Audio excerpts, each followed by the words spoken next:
Is it just me? Or does everything feel kind of boring now? I mean, when did Christmases go from feeling like this to this? When did quality time change from this to this? When did life lose its colour? Sad beige aesthetics, millennial grey, music that all seems to sound the same, and an internet that's gone from a community space to a constant stream of advertisement. When I first started YouTube, I made this video about that melancholy feeling of nostalgia, otherwise known as homesickness.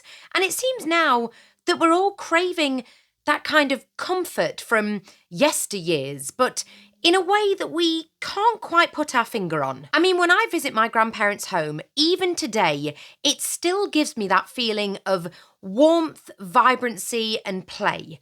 Growing up in a world quite different from today felt exciting when technology was still clunky and yet new and filled with discovery. The internet was filled with personalised pages made by real humans with sparkly GIFs and quotes, and every phone told the story of their owner, and people enjoyed expressing their individuality at any given moment. And I know what you're going to say. You were a kid. Of course everything was better. But wait, if that is the case, then riddle me this. Why is it that when I look at things that aren't even within the realms of my own nostalgia, they still bring me more joy than any modern day aesthetics? I mean, why, oh why did we stop having beautiful kitchens in the colours of duck egg blue and butter yellow and oranges and mint greens? And don't even get me started on bathrooms. Spaces used to feel less like a doctor's waiting room and more, oh man, I'm going to have to say it, authentic. Or at least lived in. Not like the show homes that we see dominating our social media feeds today, whereas I'm trying to create something that echoes all creatures great and small. Oh, I love that show so much. So where did it all go wrong? Well, like any self-respecting human, when they're up in their feelings, I turned to YouTube to see if anybody else had felt this loss of vibrancy in the modern age as I do. And it was this fantastic video that captured exactly what I mean. Honestly, it does not matter when your childhood was, this video will still resonate with you, I promise you. You should definitely go and give it a watch. But mentioned within this video was a study conducted by the Science Museum Group on colour, where they photographed 7,000 objects in 21 different categories, and these were just everyday objects throughout history, and just take a look at this. We can see here a nice steady mix of colours from 1780 all the way to the 1920s, where it appears to slightly expand through to the 50s, and then boom, it becomes a beautiful array of colours, which sadly continues to dip with that looming monotonous grey creeping in more and more and more until we reach today. Objects simply had more colour, and there was more variety. Whereas in the past, your home might display a beautiful ornate clock, a colourful board game, and a telephone, now all of these functions live solely on our mobile phones. Our dark, rectangular mobile phones. But looky here. And I did choose this model deliberately so that whenever the light touched it, I would get that nice little rainbow effect. It did cost me more because apparently there's a colour tax nowadays, but yeah, I think that's kind of cute. And it's all Apple's fault. No, I'm just kidding. Although, when Apple iPhones were introduced in 2007 with their broader designs of simplicity, white spaces, clean, clean. What is this obsession with clean? Clean designs, clean homes, clean girl aesthetics. What if I want to be dirty?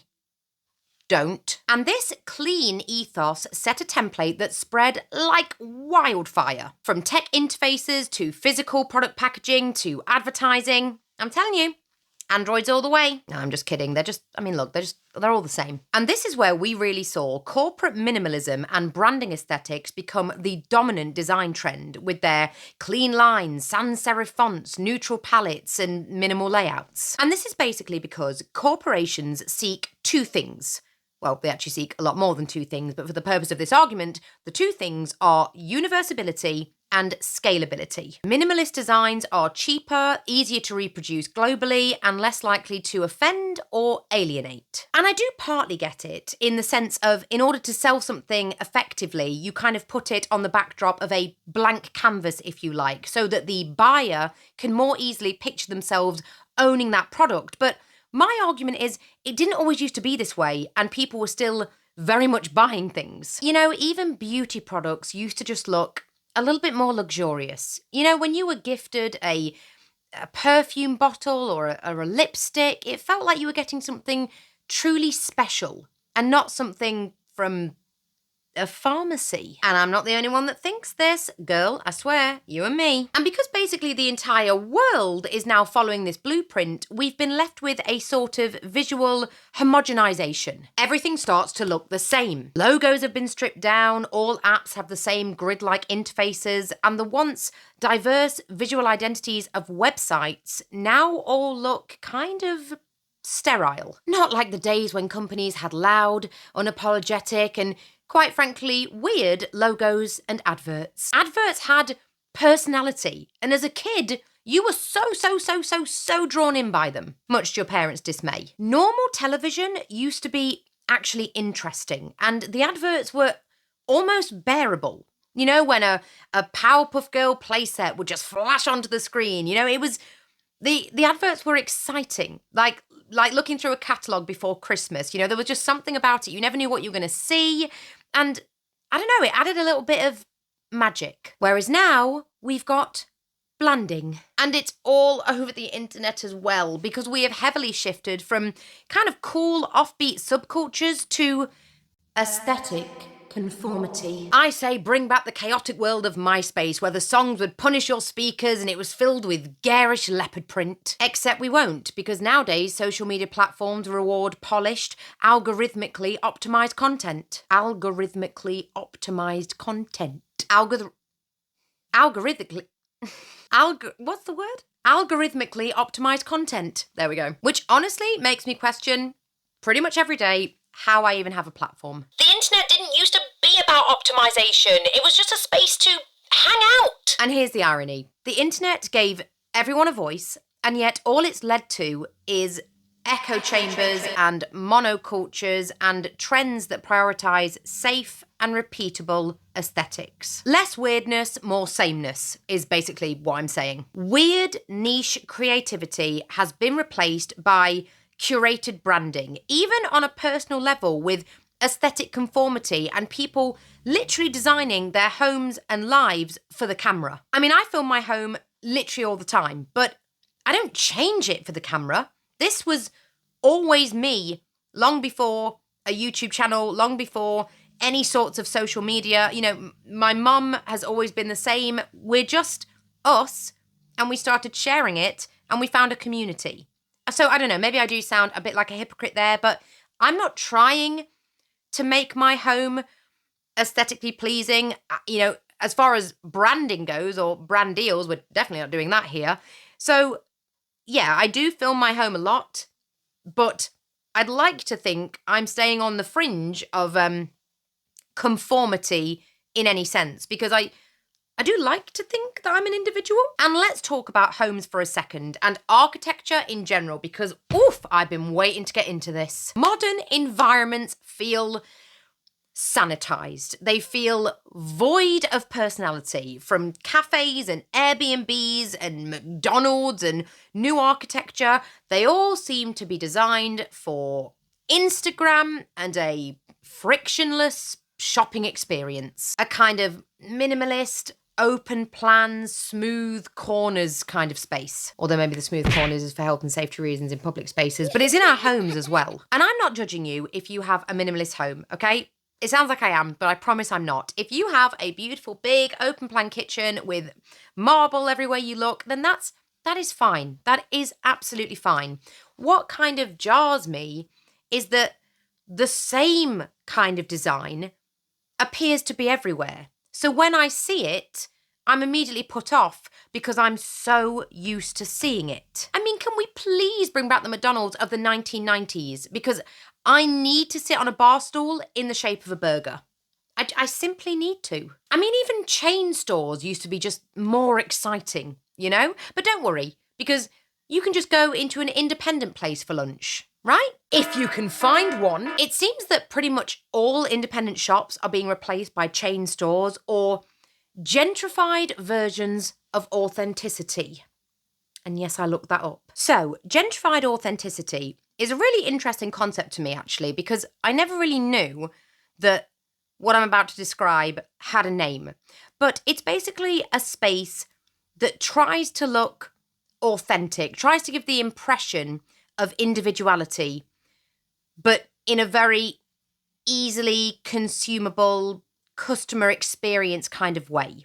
So I guess the best way to describe it is like you see it a lot in Airbnbs. They kind of have, I call it fake vintage, which there's nothing wrong with this, by the way. But you know, when you go to like in Britain, B&M, maybe in America, I don't know, Target, and you kind of get like those clocks that look like they're old ornate clocks, but they're not really. Fake vintage is what I call it. My boyfriend calls it something a bit different. He calls it the live, laugh, love culture.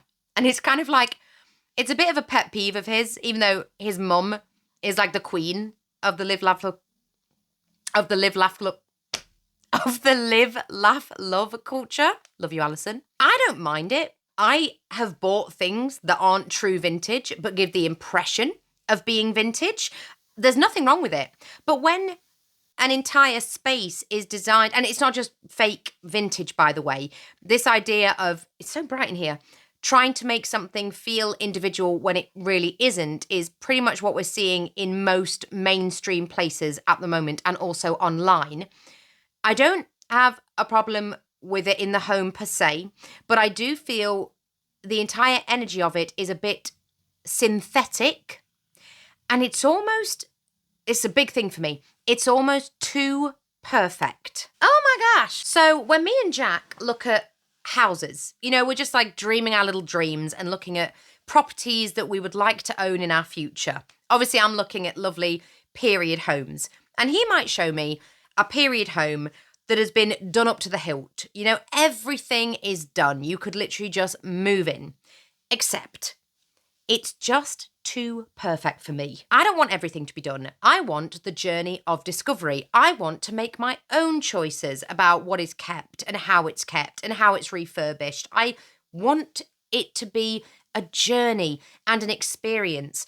I don't want to just walk in and see all of the changes and know that I've had no say in them. So when Jack is looking at properties and saying, oh, would you live somewhere like this? I often look for the ones that are actually quite run down. No. Ooh. Yeah, that's the one. Because when I look at an old building that inside has been completely revamped, it gives that gentrified authenticity energy, which I personally cannot get on board with. And aside from mainstream spaces, it's the same in our homes with the rise of rental culture. So more people are expecting to rent and move often, and so they're not personalising their spaces deeply. People are also often burdened by debt and housing insecurity, so of course they will opt for minimal consumption and practicality. Function over flair. And I absolutely get it. Although I do kind of advocate for the fact that you can add vibrancy and uniqueness to your home, but on a budget. But I've talked about that before. But here's the next issue. In an age of permanent documentation via phones and social media, people feel the need to self-edit more. And so outlandish personal expression feels a hell of a lot riskier. Or put more simply, the fear of standing out. I mean, I can't really remember a time where there wasn't a risk of somebody photographing me making a noodle of myself. But it still wasn't as prevalent as it is today. You imagine being a young person or a kid today, you have to tread so carefully because anything you do could end up on Lad Bible or something, or viral on TikTok. And so that gentrified authenticity can actually be applied to us as well. Because Platforms are constantly promoting us to be our true, authentic self, but only if that self is on trend, on brand, isn't trying too hard, or caring too much. Effortless and aspirational, but with heavy filters. It all kind of feels to me like that part in The Truman Show where, spoiler alert by the way, where he gets to the end of the ocean and his boat hits that wall and he climbs up those stairs and opens that dark door to the abyss.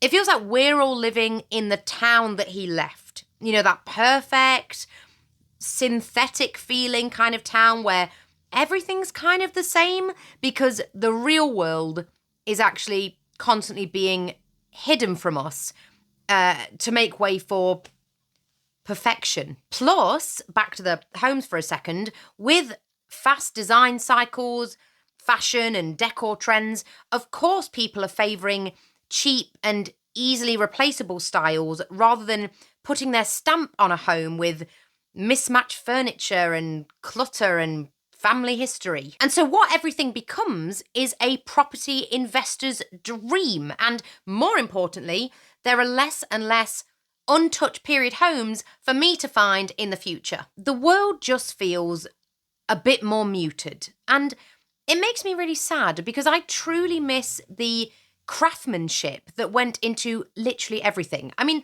I was captivated as a kid by Studio Ghibli and Wallace and Gromit and A Muppet Christmas Carol. It's in the singing of a street corner choir. And now I'm forced to endure poor CGI and superhero films that I watch with my boyfriend that I literally cannot see. Please, can the edit team start turning up the brightness or the colour gradient? You know, your girl's struggling here. I mean, why is everything so greyish? Aren't these supposed to be based on comic books, which are literally some of the most colourful things in the world? But don't worry, because there is still true craftsmanship out there on the internet. Like Henry's Watches, who's been handcrafting watches for 30 years and now wants to go and spend some time with his grandchildren, and so he's doing a farewell sale.